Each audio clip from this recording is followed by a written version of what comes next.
I wasn't planning on staying long at Walmart. It was late, probably around 10:30 p.m., and the store was practically empty, save for a few stragglers like me. I had just finished a long shift at work and needed to grab a few things before heading home. You know how it goes: milk, eggs, and some snacks. Walmart at night has this eerie ambience to it.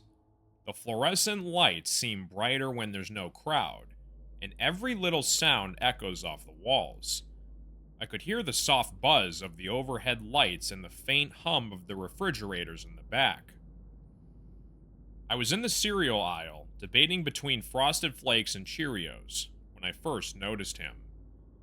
At first, I thought it was just a coincidence. A tall man in a dark hoodie and jeans standing at the far end of the aisle. He seemed to be looking at the shelves, but his movements were strange. He didn't pick up anything. He just lingered on. Something about him made me uneasy. Maybe it was the way he kept glancing in my direction, but I brushed it off. "You're just being paranoid. Calm down," I told myself. I grabbed the Frosted Flakes and moved on to the next aisle, but there he was again, standing at the other end, still not picking anything up. This time, he wasn't even pretending to look at the shelves. He was staring directly at me. My heart started to race, but I told myself it was nothing. Maybe he just happened to need the same things as me. It's a store, after all. People cross paths. I turned my back and focused on the shelves, trying to ignore him. I moved to the produce section, thinking I'd finish up quickly. And as I reached for a bag of apples, I felt it. A presence. That uncomfortable sensation of being watched. I turned my head slightly, and there he was, standing by the potatoes, his eyes locked onto mine. That's when I knew this wasn't a coincidence. He was following me. I grabbed my cart and started walking faster, heading toward the checkout lanes. I could feel him following me. His footsteps were quiet but steady, just far enough away to make it seem casual. I told myself to stay calm. The store was open, and there were employees around. Nothing was going to happen. But as I reached the self-checkout area, I noticed something. He wasn't behind me anymore. I looked around, trying to spot him, but he was gone. Just like that, a wave of relief washed over me as I started scanning my items. Maybe he had left, or maybe I had been overreacting this whole time. I finished paying for my things, grabbed my bags, and headed toward the exit. The parking lot was almost empty, just a few cars scattered here and there. My car was parked near the far end, under a flickering light. That's when I saw him again. He was standing by the sliding doors, his hands shoved into his hoodie pockets, watching me. I panicked. I didn't know what to do. Go back inside? Call someone? My phone was in my pocket, but my hands were shaking too much to grab it. After contemplating on what to do, I decided to make a run for it. I bolted toward my car, fumbling with my keys as I got closer. I could hear his footsteps behind me now, quick and heavy. I reached my car, unlocked it, and threw my bags into the back seat. And just as I slammed the door shut, I saw him standing a few feet away, his face partially hidden by the hood. He didn't say anything. He just stood there, staring at me through the windshield. I locked the doors, started the engine, and backed out as fast as I could. As I sped away, I glanced in the rearview mirror. He was still standing there, watching me leave, his figure disappearing into the shadows. I didn't sleep that night. I couldn't stop thinking about that man. Who was he? What did he want from me? The next day, I reported the incident to the store, but they said their cameras didn't catch anything unusual. It was like he had just vanished. To this day, Every time I go to a store late at night, I can't shake the feeling that someone is watching me.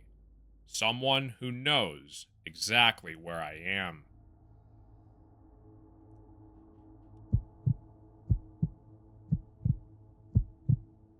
It was around 11 p.m., and Walmart was practically deserted. The late night crowd was always sparse, which is why I like shopping then. Less chaos, no screaming kids, just me and my shopping list. That night, I only needed a few things: cat litter, some laundry detergent, and a frozen pizza. The store had that strange late night vibe, where everything feels just a little off. The shelves were half stocked, carts abandoned in random aisles, and the fluorescent lights seemed harsher than usual. The intercom occasionally crackled with the static announcements, and the faint sound of pop music played overhead. I had just grabbed the cat litter from the pet aisle and was heading toward the cleaning supplies when I noticed him. A Walmart employee in the blue vest, standing by one of the end caps. He was tall, with greasy black hair pulled into a low ponytail and thick glasses that reflected the light. He looked like he was stocking shelves, but something about the way he moved caught my attention. It was slow, deliberate, like he was waiting for something. I offered a polite nod as I passed him, but he didn't acknowledge me. Instead, he just stood there, his hands gripping a box, his eyes following me. It was unnerving. I brushed it off and kept moving. Maybe he was tired. It was late after all. When I reached the cleaning supplies aisle, there he was again. This time, he was at the far end, pretending to straighten some products out on the shelves. I didn't hear him walk over, which struck me as odd. I grabbed the laundry detergent and tried to act normal, but I could feel his eyes on me, watching my every move.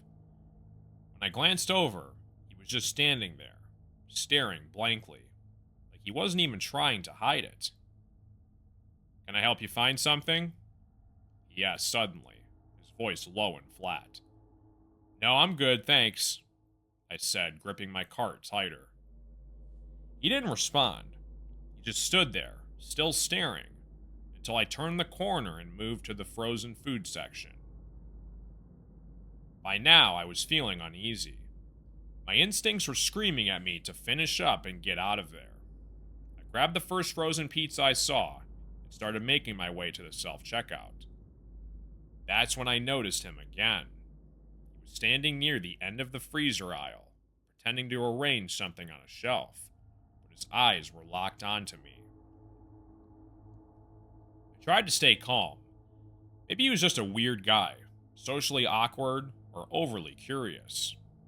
I've worked retail before, so I know how boring it can get late at night. But this felt different. As I approached the self-checkout, I felt a wave of relief.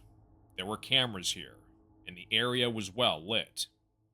I started scanning my items, trying to act normal, but I couldn't shake the feeling that he was still nearby. And then, as I bagged the last item, I saw him again. This time, he was leaning against the wall near the exit, his arms crossed, watching me with a faint, unsettling smirk.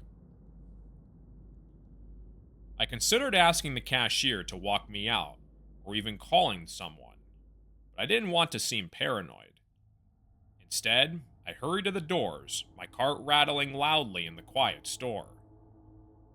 The parking lot was mostly empty, just a few cars scattered around.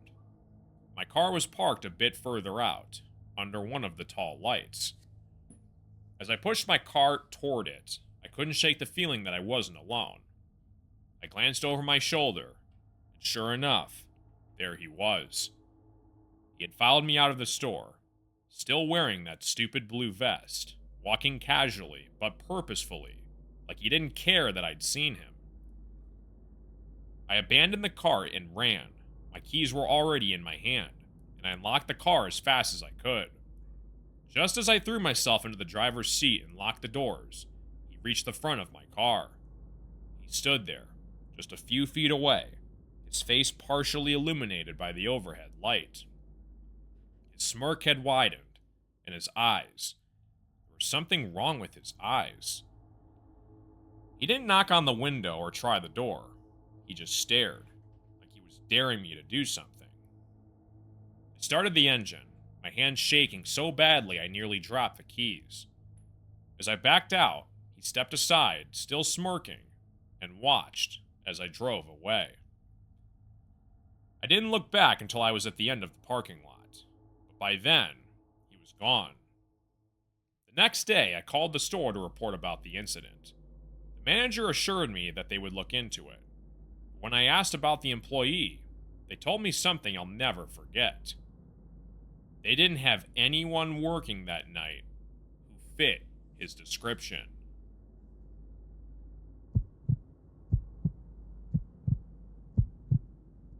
It was a quiet Tuesday night, just after 10 p.m., and I was at Walmart.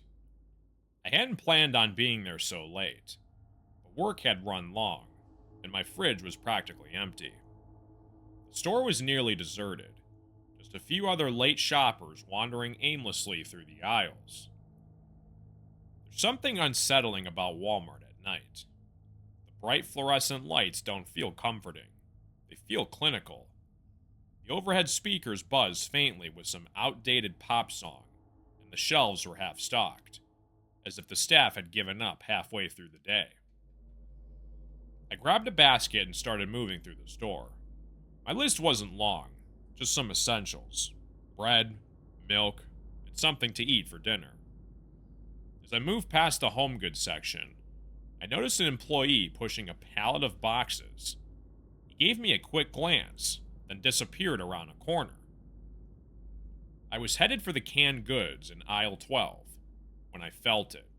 A strange chill in the air, like I had walked into a freezer. The hair on my arm stood up, and I couldn't explain why. The aisle was quiet and empty, just rows of neatly stacked soup cans and vegetables. But halfway down the aisle, I saw it. At first, I thought it was just a mannequin. It was slumped against the bottom shelf, its head tilted at an unnatural angle. But as I got closer, I realized it wasn't plastic. It was a person, a woman, to be exact. Her skin was pale, almost bluish, and her eyes were wide open, staring blankly at the ceiling. She wasn't breathing. I dropped my basket, my heart racing, and instinctively took a step back. My mind raced, trying to make sense of what I was seeing. She didn't look like a typical shopper. She was dressed strangely, like she'd been out in the cold for hours. Her clothes were damp, and there was a faint smell, something metallic and sickly sweet. Her hands were curled up, almost claw-like, and there were dark bruises around her neck. I stood frozen, my breath caught in my throat. My first thought was to run, to get out of there, but I forced myself to take a shaky step forward. Maybe she wasn't dead. Maybe she just needed some help. I knelt down, my hands trembling, and reached out to check for a pulse. But before I could touch her, I heard something, a faint, wet, dripping sound. It came from further down the aisle, just beyond the next corner. My eyes darted toward the noise, and I saw something move. It was quick, just a blur of motion, but it was enough to send me scrambling backward. "Hello? Is someone there?" I called out, my voice cracking. No response. I grabbed my phone and dialed 911, whispering to the operator about what I had just found. They told me to stay on the line and not approach anyone. Easier said than done. As I waited, I could hear it again. The wet, squelching sound, like someone was tearing apart raw meat. It was closer this time. My stomach churned. I pressed myself against the shelves, gripping my phone so tightly my knuckles turned white. I didn't dare move. Then, slowly, something came around the corner. It wasn't human. At least not entirely. Its face was pale, almost translucent, with dark, sunken eyes that gleamed into the harsh light. Its mouth was smeared with something dark. Blood. It was hunched over, its limbs too long and too thin, dragging something behind it. It was dragging her, the woman's body. My breath caught in my throat, and I felt my entire body freeze. The thing stopped, its head twitching as it sniffed the air. It knew I was there. I didn't wait to see what would happen next. I bolted, leaving my basket and my phone behind. My legs felt like lead, but adrenaline pushed me forward. I ran straight to the front of the store, shouting for help, but the place was empty. By the time I reached the parking lot, I could hear sirens in the distance. I turned around once just to make sure it wasn't following me, and I saw nothing but the bright glow of the store behind me. When the police arrived, I led them back to aisle 12. But when we got there, the aisle was empty.